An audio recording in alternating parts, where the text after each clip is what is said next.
দুটো লেচি থেকে বেশ অনেকগুলো মদন আমি কেটে নিয়েছি। দেখুন কতগুলো হয়েছে। মদনগুলো তেলের কড়াইতে দেওয়ার সঙ্গে সঙ্গে দেখুন সবগুলো ডুবে গেছে।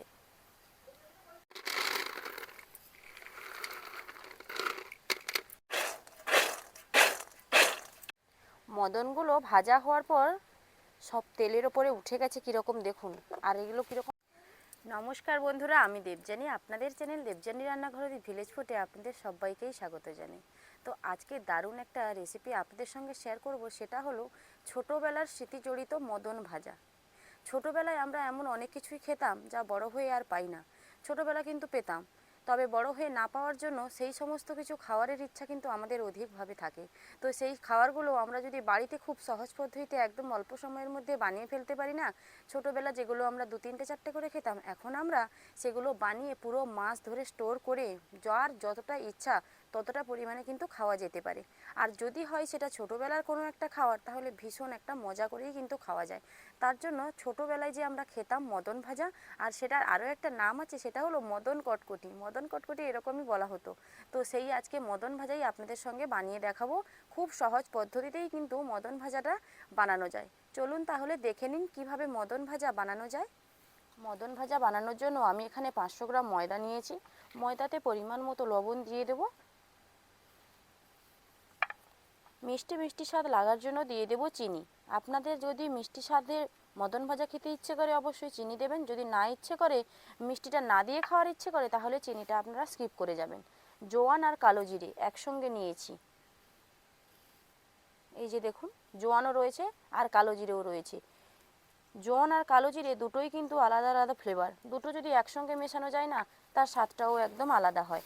আর মদন ভাজাতে এইরকমই কিন্তু একটু এগারটা করে কালো জিরা আর জোয়ান কিন্তু দেওয়া থাকতো। তো সেরকমভাবে আমিও সমস্ত রকম একই রকম দিয়ে দিয়েছি। শুকনো উপকরণ দেওয়ার পর ময়দাটাকে কিছু সময় মেখে নিলাম যাতে শুকনো উপকরণগুলো মিশে যায়। এইবার আমি দিয়ে দেব তেল। ময়দাতে তেলটা দেওয়ার পর খুব ভালোভাবে কয়েক মিনিট ধরে মেখে নিতে হবে।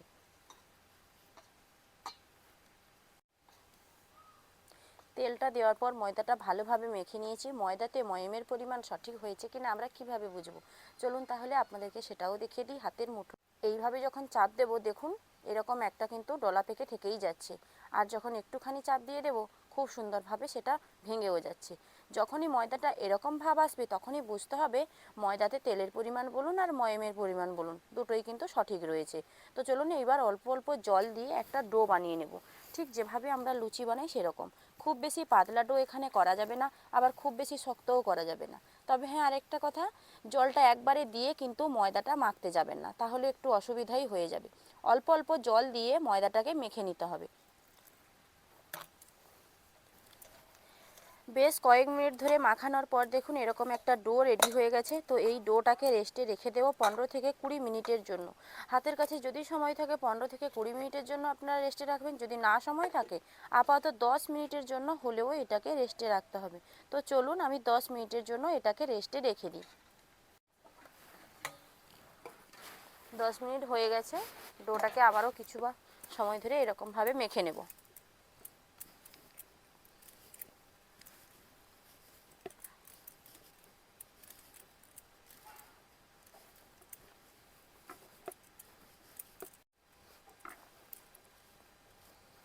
বড় বড় করে যটা লেচি হয় কেটে নেব। একটু বড় সাইজেরই লেচি কাটবো, ঠিক এই রকমভাবে। এর থেকে বড় হলেও কোনো অসুবিধা নেই।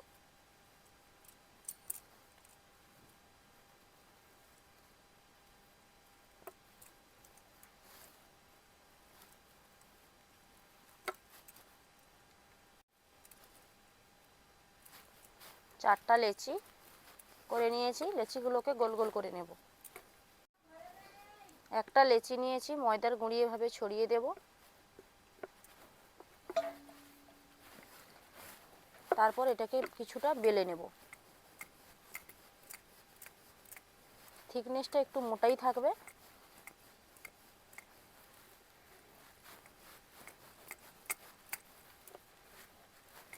কিছু সময় বেলার পর আমি আপনাদের দেখিয়ে দেবো থিকনেসটা ঠিক কতটা থাকবে, কতটা থাকলে পর ওই মদন ভাজাগুলো ভাজা যাবে।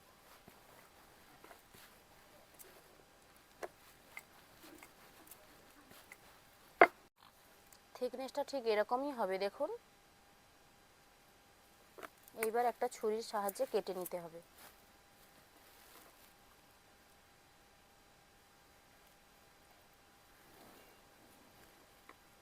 সাইডগুলোকে একটুখানি কেটে বাদ দিয়ে দেব।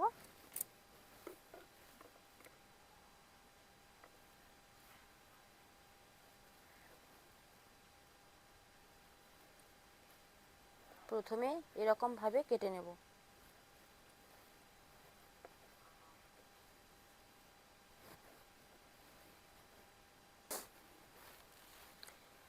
লম্বা দিক দিয়ে কেটে নিয়েছি, আবার এই দিক দিয়ে কেটে নেব।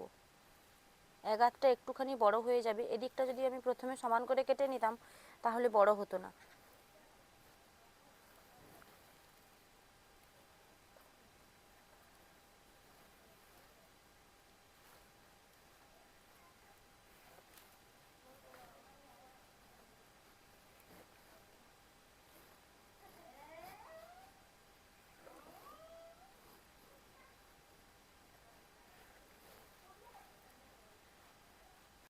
কাটার পর কাঁচা মদনগুলো দেখতে কীরকম হয়েছে দেখুন, ঠিক এরকমভাবেই দেখতে হবে।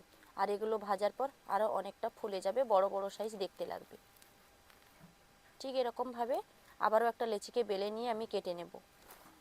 কাঁচা অবস্থায় মদনগুলোর শেপ দেখুন। এই মদনগুলো যখন ভাজা হবে না, আরও অনেকটা ফুলে ডাবল হয়ে যাবে। এদিকে উনুন ধরিয়ে কড়াই বসিয়ে দিয়েছি, আর কড়াইতে কিছুটা তেলও দিয়ে দিয়েছি। উনুনটা ধরে যেতে না ভীষণ ভালো লাগছে, কারণ প্রচুর পরিমাণে ঠান্ডা পড়েছে। উনুনটা ধরে যাওয়াতে গাটা বেশ গরম হয়ে গেল। তেলটা গরম হয়ে গেছে, এবার একটা খুন্তি নিয়েছি, খুন্তি দিয়ে কাঁচা মদনগুলো তেলের কড়াইতে দিয়ে দেব। একদম হাই আঁচে দেওয়ার কিন্তু কোনো দরকার নেই, জাস্ট একটুখানি গরম হবে সেই রকমই দিতে হবে। খুব বেশি হাই আঁচে দিয়ে দিলে না এইগুলো পুড়ে যাবে। তো তেলের কড়াইতে দেওয়ার সঙ্গে সঙ্গে কিন্তু নিচে থাকবে, কিছু সময় পর ভাজা হলে একাই সেগুলো উপরে উঠবে। তবে হ্যাঁ, মাঝে এক আধবার একটু করে খুন্তিটা এরকম নাড়িয়ে দিতে হবে, না হলে এক জায়গায় কিন্তু লেগে যাবে।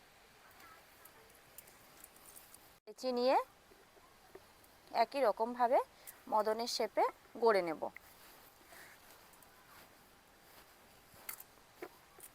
যতগুলো ভাজা হয়ে গেছে দেখুন, ততগুলো কিন্তু কড়াইতে উপরে উঠে গেছে।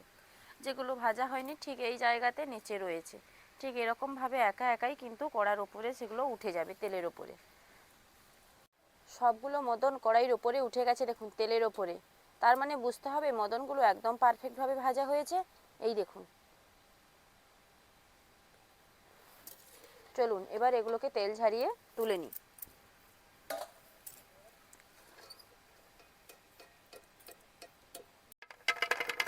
মদনগুলোর আওয়াজগুলো কিন্তু ঠিক এরকমই হবে। যখন আমরা ছোটোবেলা মদন খেতাম ঠিক এরকম আওয়াজের ছিল, আর মদনগুলো বেশ কুড়কুড় করতো মুখের মধ্যে।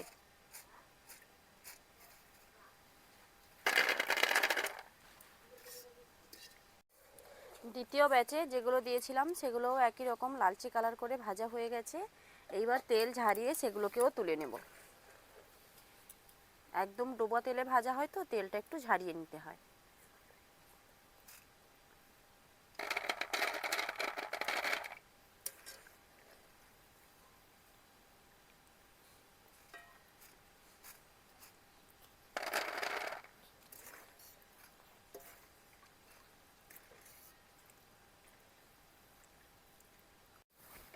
আবারও একটা ব্যাচ দিয়ে দেব। মোট আমি 3টা ব্যাচে ভেজে নিলাম। খুন্তি দিয়ে দিতে না খুব সুবিধা হচ্ছে, তার জন্য খুন্তিটা দিয়েই দিচ্ছি। লাস্ট যেগুলো কড়াইতে হচ্ছিল সেগুলোও হয়ে গেছে, এবার তেল ছেঁকে তুলে নিচ্ছি সেগুলোকে। 500 কতগুলো মদন ভাজা হয়ে গেল দেখুন। 500 ময়দায় কত মদন ভাজা হয়েছে। আর আওয়াজটা শুনে নিশ্চয়ই বুঝেছেন মদন ভাজাগুলো কীরকম হয়েছে। আমরা যখন ছোট ছিলাম চায়ের দোকানে একটা কাঁচের বয়ামের মধ্যে এগুলো কিন্তু ভরা থাকতো। 2 টাকা দিলে, 3 টাকা দিলে, কিংবা 1 টাকায় 1 মুঠো 2 মুঠো এরকম করেই কিন্তু দিত। তখন 1-2 মুঠো খেতে ভীষণ ভালো লাগতো। সেই স্বাদ অনেক দিনের হারিয়ে যাওয়া একদম ছোট্টবেলার সেই স্মৃতি জড়িত মদন ভাজা খুব অল্প সময়ের মধ্যে রেডি হয়ে যায় বাড়িতে। আপনারা খুব সহজ পদ্ধতিতে এটা কিন্তু রেডি করে ফেলতে পারবেন। আর উপকরণ এমন বিশেষ কিছু কিন্তু লাগে না, শুধুমাত্র একটুখানি ময়দা আর একটুখানি তেল হলেই কিন্তু হয়ে যাবে। কতটা সুন্দর মদন ভাজাগুলো দেখুন। তো আমার এই মদন ভাজা রেসিপি আপনাদের কীরকম লাগলো লাইক কমেন্ট ও শেয়ার করে জানাতে ভুলবেন না। যদি ভালো লেগে থাকে আমার চ্যানেলটি সাবস্ক্রাইব করে আমার পাশে থাকবেন। দেখা হচ্ছে আবার নতুন কোনো রেসিপি নিয়ে। ততক্ষণ সুস্থ থাকুন, ভালো থাকুন। ভিডিওটা এখানেই শেষ করছি, টাটা।